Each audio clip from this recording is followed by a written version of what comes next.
আসসালামু আলাইকুম স্যার। ওয়ালাইকুম আসসালাম। স্যার আমি ড্রাইভিংটাকে পেশা হিসাবে যদি নিয়ে থাকি এর গুরুত্বটা একটু আমাকে বলবেন কি প্লিজ?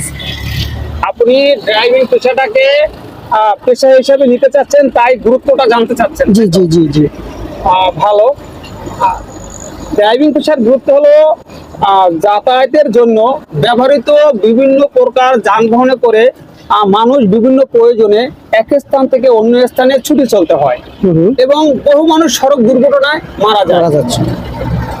দেশ এবং বিদেশে নিরাপদ সড়ক এর বড় একটি ইস্যু। এজন্য এই পেশার অনেক চাহিদাও রয়েছেন। তাই আমি মনে করি আপনি বেকার না থেকে ড্রাইভিং প্রশিক্ষণ নিয়ে বৈধ ড্রাইভিং লাইসেন্স করে আপনি গাড়ি চালিয়ে স্বাবলম্বী হতে পারবেন। এই জন্য আপনি ভালো একটি সিদ্ধান্ত বেছে নিয়েছেন। আর আমিও আমাদের প্রিয় দর্শকদেরকে বলবো, আমাদের এই ভাইটি যে সিদ্ধান্তটি নিয়েছেন সঠিক নিয়েছেন কিনা এই বিষয়ে আপনারা অবশ্যই কমেন্টে লিখে যাবেন। অসংখ্য ধন্যবাদ স্যার আপনাকে, আমাকে একটা গুরুত্বপূর্ণ পরামর্শ দেওয়ার জন্য ধন্যবাদ। আপনাকে অসংখ্য ধন্যবাদ।